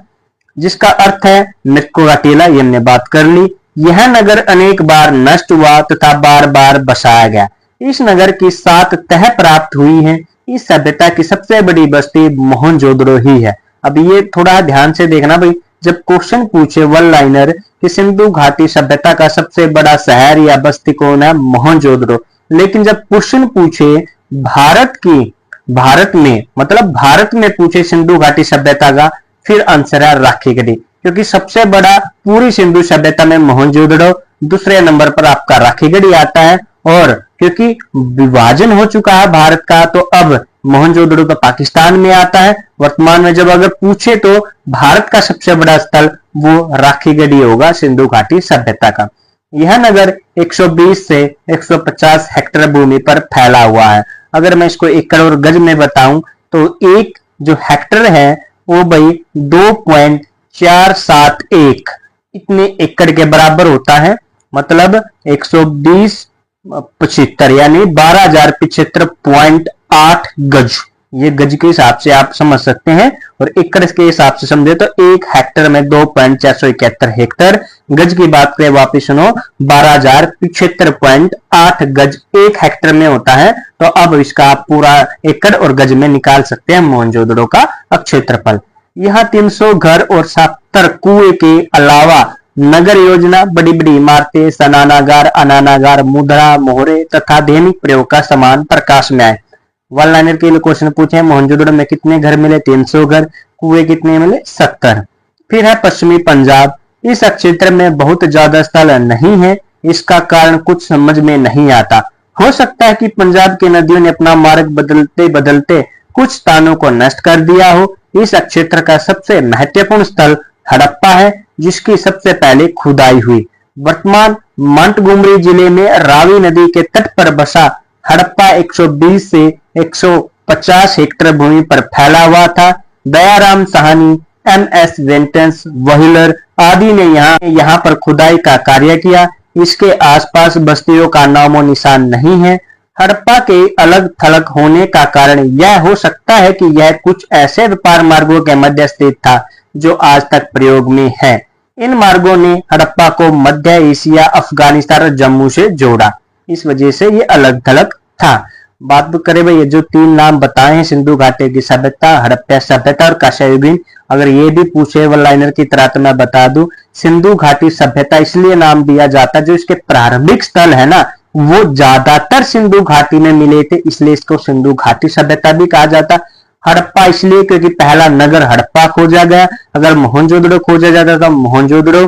तीसरा जो नाम है इसका कांस्य युगीन सभ्यता, इसलिए क्योंकि इसमें कांस्य धातु का सबसे ज्यादा इस्तेमाल किया गया सभ्यता में, इसलिए इसको कांस्य युगीन सभ्यता कहा जाता। 3 नाम फेमस है, तीनों क्यों ये याद रखना। फिर अब चौथा बवालपुर। बवालपुर की बात करें, यहाँ के स्थल सूखी हुई सरस्वती नदी के मार्ग पर है। इस मार्ग का स्थानीय नाम हकरा है। इस इलाके में बवालपुर के पास अनेक स्थल हैं, जिनमें से कुछ तो बहुत बड़े हैं, विशेष तौर पर कुड़वाला थेर ये स्थान का नाम है। फिर है राजस्थान। उत्तरी राजस्थान में बवालपुर स्थलों के क्रम में सरस्वती नदी के सूखे मार्ग पर फैले कई स्थल हैं, और इस इलाके में इस नदी को घग्गर कहा जाता है। इस क्षेत्र का सबसे महत्वपूर्ण स्थल है कालीबंगन। तो कौन सा स्थल कहां पर है ये याद रखना है, क्योंकि मैप भी आएगा हड़प्पा का और फिल करते हुए आपको आसानी होगी। ऊंचे स्थल पर बसे कालीबंगन में किलेबंदी मिली है। फिर है हरियाणा। आधुनिक हरियाणा में हड़प्पा संस्कृति के अनेक स्थलों का पता चला है। हाल ही में हुई खुदाई में राखेगढ़ी स्थल जो काफी बड़ा है, से बड़े पैमाने पर हड़प्पा संस्कृति से जुड़े पशुओं की टेराकोटा आकृतियां मिली हैं। बनावली स्थल अद्भुत रूप से ऊंचे चबूतरे पर बना है तथा चारों तरफ से दीवार से घिरा है। बनावली से मोहरे, बात, पत्थर के गहने तथा मिट्टी के हल के आधार का सामान मिला है। इसके अतिरिक्त कुणाल, मिथाथल, भगवानपुर, मिर्जापुर आदि स्थानों पर भी खुदाई हुई है। फिर है पूर्वी पंजाब। इस क्षेत्र में अनेक ऐसे स्थल मिले हैं जो नदी घाटियों के साथ फैले हैं। रोपड़ जिले में स्थित कोटला निहंगा सतलुज नदी के बाएं तट पर है, और इस नगर का 6 बार निर्माण हुआ। मकान पत्थर तथा मिट्टी से बने थे। एक कब्रिस्तान बस्ती से थोड़ी दूरी पर मिला है। आभूषण, बर्तन, तांबे की कुल्हाड़ी व मोहरे हड़प्पा के अनुरूप है। इसी प्रकार संघोल लुधियाना जिला में है, जो भी 6 बार बसा तथा उजड़ा। नगर के चारों ओर एक खाई थी जो सदा जल से भरी रहती थी। यहाँ से मिट्टी के बर्तन, मूर्तियां व अन्य अवशेष मिले हैं।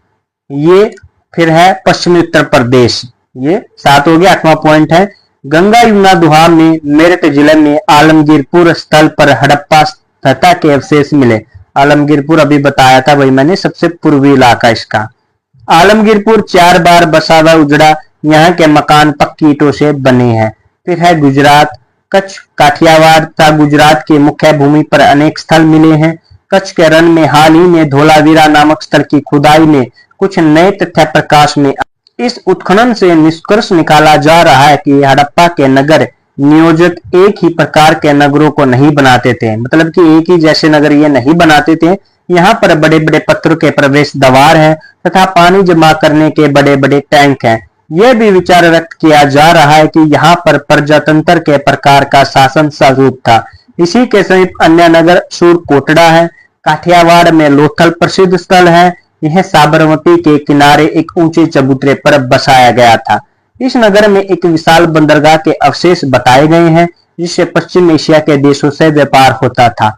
लोथल से 50 किलोमीटर उत्तर पूर्व में रंगपुर स्थल है।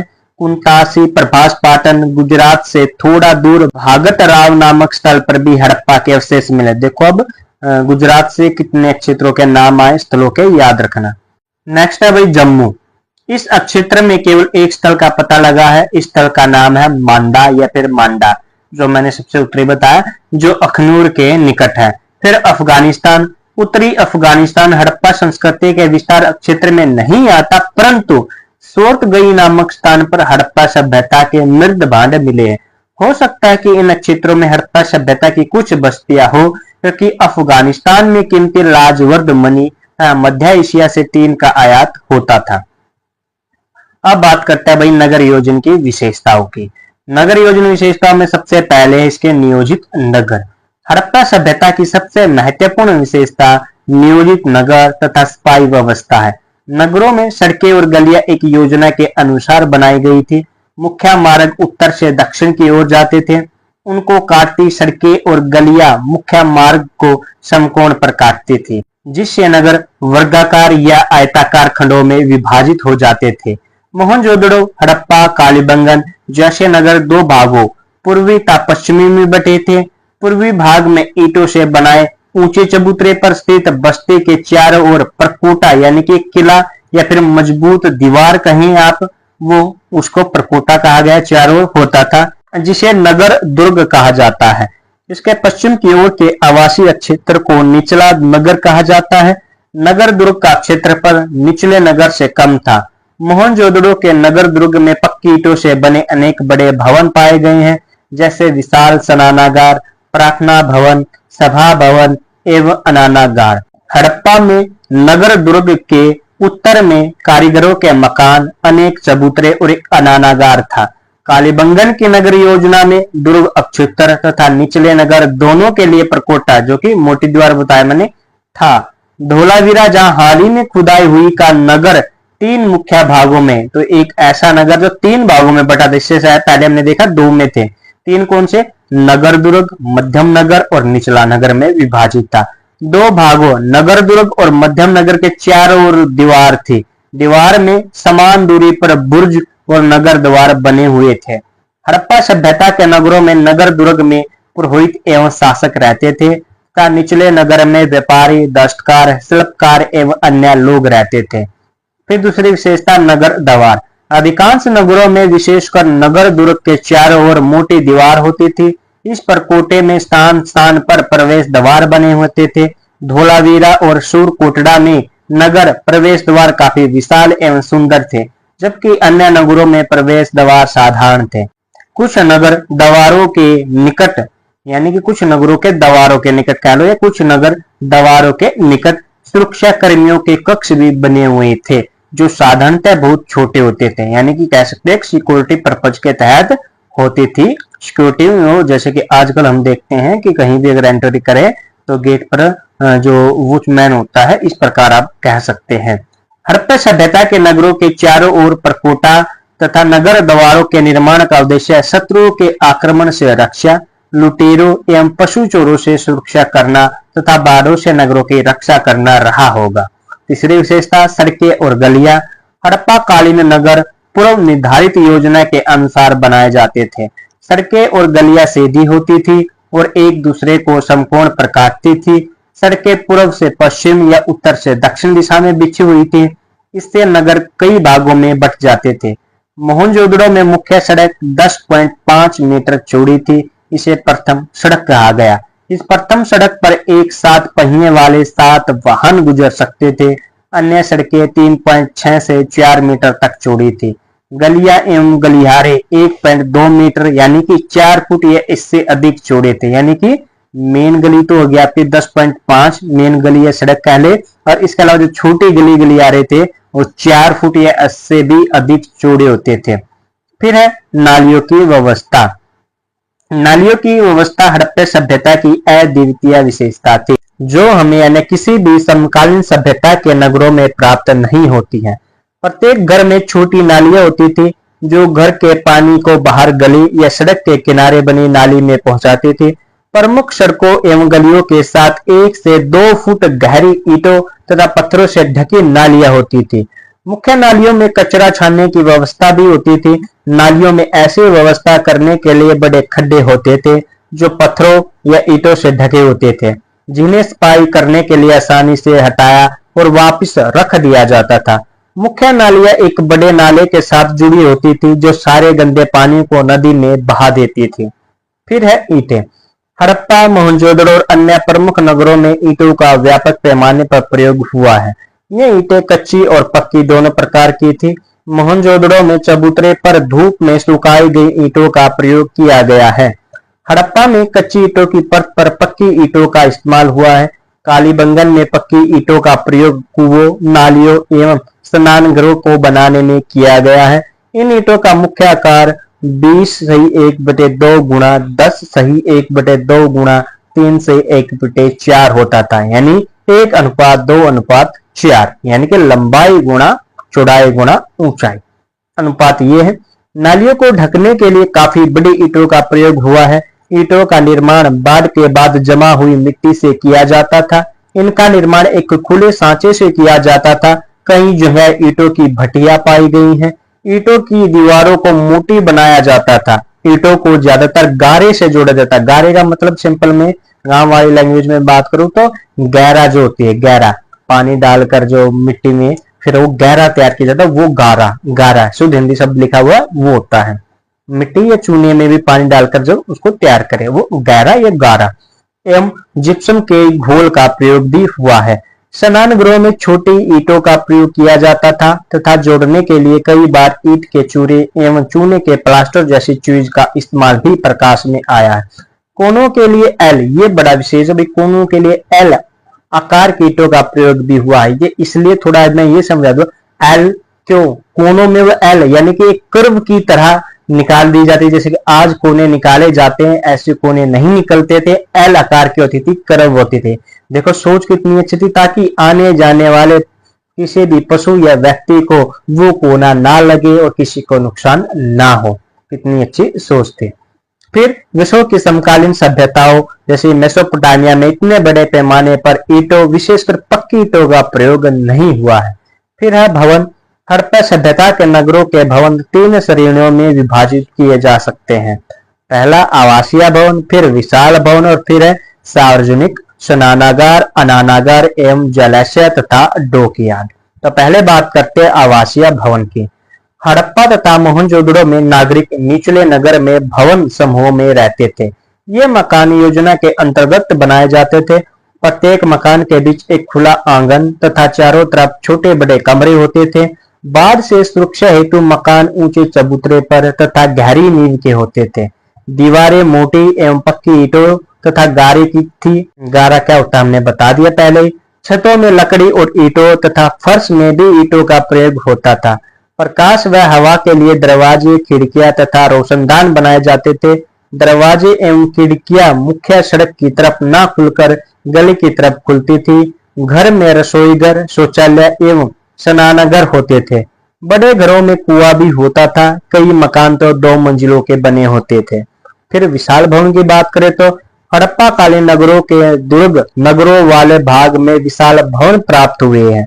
मोहनजोदड़ो तथा हड़प्पा में ऐसे अनेक विशाल भवन मिले जो शायद शासक वर्ग के लोगों द्वारा प्रयोग में लाए जाते होंगे। अब विशाल भवन कौन कौन से, जैसे कि पहला पुरोहित घर है। मोहनजोदड़ो में एक विशाल भवन भिन्न प्रकार का है। इस भवन का आकार 69 गुणा 23.5 मीटर है। यह भवन पुरोहितों के निगम या संघ का कार्यालय बताया जाता है। मोहनजोदड़ो का विशाल स्नानागार इसी भवन का हिस्सा है। यह पूरा परिसर एक समग्र स्थापत्य इकाई, समग्र का मतलब एक संपूर्ण या पूरा होता है, याद रखना। इसकी दीवारें 1.2 मीटर मोटी है। फिर है सभागार। मोहनजोदड़ो में एक बड़ा हॉल भी मिला है। इसकी लंबाई चौड़ाई 90 है, यानी 90 गुणा चौड़ा 90 ही लंबाई फुट है। इसकी छत 20 आयताकार स्तंभों पर स्थित थी। ये स्तंभ 5.5 की 4 लाइनों में खड़े थे। इसका फर्श पक्की ईंटों से बना था। इस सभागार का उपयोग किसी धार्मिक या राजनीतिक सभा के लिए किया जाता होगा। प्रासाद अथवा महल। मोहनजोदड़ो में ही प्रथम सड़क से कुछ दूरी पर पक्की ईंटों का बना महल नुमा भवन था। इसमें 2 विशाल आंगन, कर्मचारियों के रहने के घर और भंडार कक्ष है। ऐसा माना जाता है कि यह मंदिर था या फिर किसी मुख्य प्रशासक यानी गवर्नर का आवास रहा होगा। फिर है विशाल स्नानागार, अनानागार एवं जलाशय तथा डॉक यार्ड। स्नानागार की बात करें तो हड़प्पा कालीन सबसे प्रसिद्ध भवन मोहनजोदड़ो में विशाल स्नानागार है।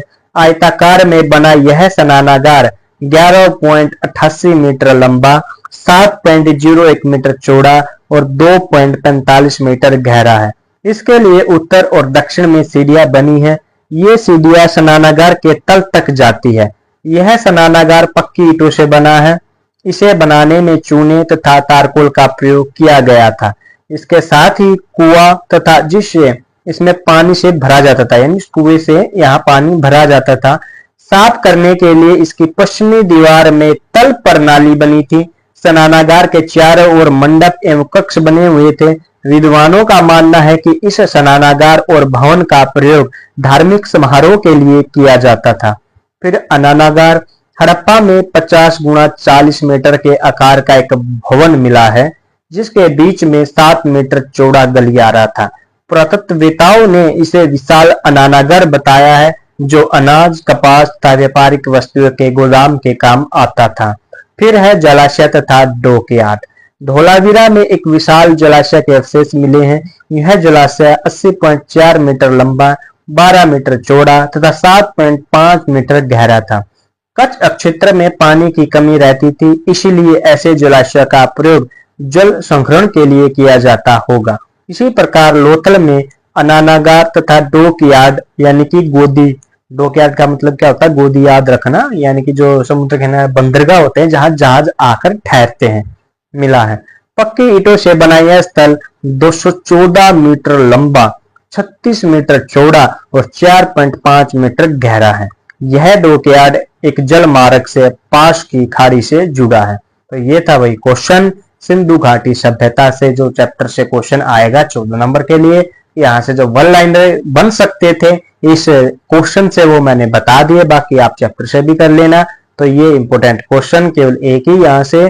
आशा है वीडियो आपको अच्छी लगी होगी। अगर वीडियो अच्छी लगी है तो प्लीज लाइक, शेयर और कमेंट जरूर करें और साथ ही हमारे चैनल को सब्सक्राइब जरूर करें। धन्यवाद।